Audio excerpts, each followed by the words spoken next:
നമസ്കാരം. ഹമാസ് തീവ്രവാദികളെ പിന്തുണയ്ക്കുന്ന വിദ്യാർത്ഥികളെ ഓടിച്ചിട്ട് പിടിക്കുകയാണ് ഇപ്പോൾ അമേരിക്കൻ പോലീസ്.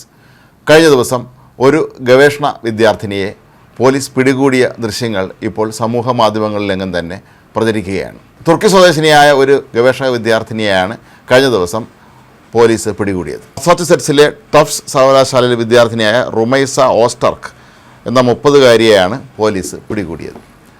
പുറത്തുവരുന്ന ദൃശ്യങ്ങൾ കാണിക്കുന്നത് ഇവർ ഒരു റോഡിൽ കൂടി നടന്നു പോകുമ്പോൾ വളരെ പെട്ടെന്ന് തന്നെ ഒരു സംഘം പോലീസ് ഉദ്യോഗസ്ഥന്മാരെത്തി അവരെ പിടികൂടുന്നതായിട്ടാണ്.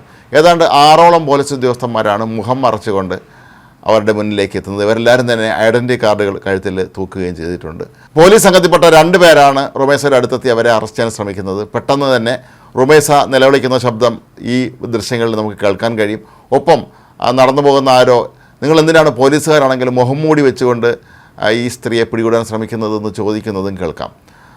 തുടർന്ന് റുമൈസയെ വിലങ്ങ് വയ്ക്കുന്നതായിട്ടാണ് ദൃശ്യങ്ങൾ കാണുന്നത്. പിന്നീട് ഒരു കറുത്ത SUV-യിൽ അവരെ കയറ്റിക്കൊണ്ട് പോകുന്നതും കാണാം. റുമൈസയെ എങ്ങോട്ടാണ് കൊണ്ടുപോയത് എന്നുള്ളതിനെക്കുറിച്ച് തങ്ങൾക്ക് ഇനിയും യാതൊരു തരത്തിലുള്ള വിവരവും ലഭിച്ചിട്ടില്ല എന്നാണ് അവരുടെ അഭിഭാഷകൻ പറയുന്നത്. അതേസമയം അഭിഭാഷകൻ തന്നെ പറയുന്നത് റുമൈസയുടെ മറ്റു ചുറ്റുപാടുകളെക്കുറിച്ച് തനിക്കും അറിയില്ല എന്നാണ്.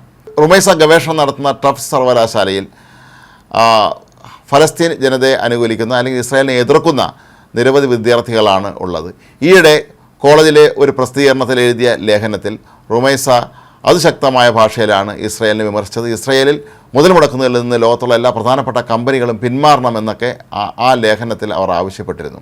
ഒരുപക്ഷെ ഇതിൻ്റെയൊക്കെ പശ്ചാത്തലത്തിലായിരിക്കാം അവർ റുമൈസയെ അറസ്റ്റ് ചെയ്തത്. എന്നാൽ പോലീസ് നൽകുന്ന വിശദീകരണം അനുസരിച്ച് റുമൈസയെ പോലെയുള്ളവർക്ക് വിദ്യാർത്ഥികൾക്കുള്ള വിസ മാത്രമാണ് സർക്കാർ നൽകിയിരിക്കുന്നത് എന്നും ഈ വിസ എന്ന് പറയുന്നത് ഒരു അവകാശമല്ല, അമേരിക്കൻ സർക്കാർ നൽകുന്ന ഒരു ആദരം, അതല്ലെങ്കിൽ ഒരു സഹായം മാത്രമാണ് എന്നും അതിൻ്റെ പേരിൽ എന്തും ചെയ്യാം എന്ന് കരുതരുത് എന്നുമാണ്. മാത്രവുമല്ല, ഈ ഇത്തരത്തിലെത്തുന്ന വിദ്യാർത്ഥികൾ പലരും ഹമാസിനെ പോലെയുള്ള ഭീകര സംഘടനകളെ പിന്തുണയ്ക്കുന്നത് കാരണം ഒരു കാരണവശാലും അവരെ അമേരിക്കയിൽ വെച്ച് ഉറപ്പിക്കാൻ കഴിയുകയില്ല എന്നാണ് പോലീസ് ഇപ്പോൾ വ്യക്തമാക്കിയിരിക്കുന്നത്. മാത്രമല്ല, പല രാജ്യങ്ങളിലും അമേരിക്കൻ പൗരന്മാരെ വധിക്കുന്നതിനും തട്ടിക്കൊണ്ടുപോകുന്നതിനുമൊക്കെ തന്നെ പ്രധാന പങ്ക് വഹിച്ച ഒരു തീവ്രവാദ സംഘടനയാണ് ഹമാസ് എന്നുള്ള കാര്യവും പോലീസ് ചൂണ്ടിക്കാട്ടുന്നുണ്ട്. ഇതിലെ മറ്റൊരു സവിശേഷമായ കാര്യം, റുമൈസ ടഫ്സ് യൂണിവേഴ്സിറ്റിയിൽ എത്തുന്നതിന് മുമ്പ് പഠിച്ചിരുന്നത് കൊളംബിയ സർവകലാശാലയിലായിരുന്നു.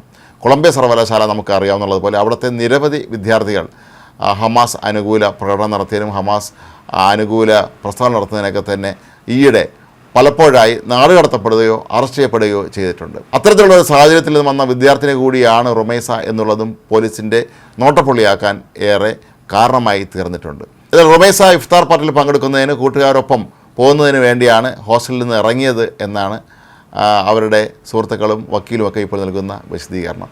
എന്നാൽ റുമൈസയുടെ മറ്റ് ചുറ്റുപാടുകളെക്കുറിച്ച് അമേരിക്കൻ പോലീസ് ഇപ്പോൾ അന്വേഷണം നടത്തുകയാണ്. വിദേശത്ത് നിന്ന് പഠിക്കാനെത്തിയ പല വിദ്യാർത്ഥികളും ഇത്തരത്തിൽ തീവ്രവാദ സംഘടനകളുമായി ബന്ധപ്പെട്ട് പ്രവർത്തിക്കുന്നതായും ഇവരുടെ PR സംഘത്തിൽ പോലും ഇവർ ഉൾപ്പെട്ടിട്ടുള്ളതായും കഴിഞ്ഞ ദിവസങ്ങളിലൊക്കെ തന്നെ അമേരിക്കൻ സർക്കാർ ആരോപണം ഉന്നയിച്ചിരുന്നു. പ്രത്യേകിച്ച് തുർക്കി പോലെയുള്ള അല്ലെങ്കിൽ ഫലസ്തീൻ പോലെയുള്ള രാജ്യങ്ങളിൽ നിന്നൊക്കെ എത്തുന്ന പല വിദ്യാർത്ഥികളും ഇത്തരത്തിൽ ഈ ഹമാസിനെ പോലെയുള്ള തീവ്രവാദ സംഘടനകളെ പരസ്യമായി തന്നെ അനുകൂലിക്കാൻ രംഗത്തിറങ്ങിയത് പലപ്പോഴും അമേരിക്കൻ സർക്കാരിനെ ചൊടിപ്പിച്ചിട്ടുണ്ട്. മാത്രമല്ല, ഡൊണാൾഡ് ട്രംപ് ഇപ്പോൾ അമേരിക്കൻ പ്രസിഡൻ്റായി എത്തിയതിന് ശേഷം ഇത്തരം കാര്യങ്ങളിൽ ഒരു തരത്തിലുമുള്ള അയവും വേണ്ട എന്നും കർശനമായി തന്നെ ഇവരെ കൈകാര്യം ചെയ്യണമെന്നും ഇവരെ പരമാവധി നാടുകടത്തണം എന്നുമാണ് അദ്ദേഹം ആവശ്യപ്പെട്ടിട്ടുള്ളത്. മറ്റ് ചില വിദ്യാർത്ഥികളാകട്ടെ ഇപ്പോഴും പോലീസിൻ്റെ കസ്റ്റഡിയിലുമാണ്.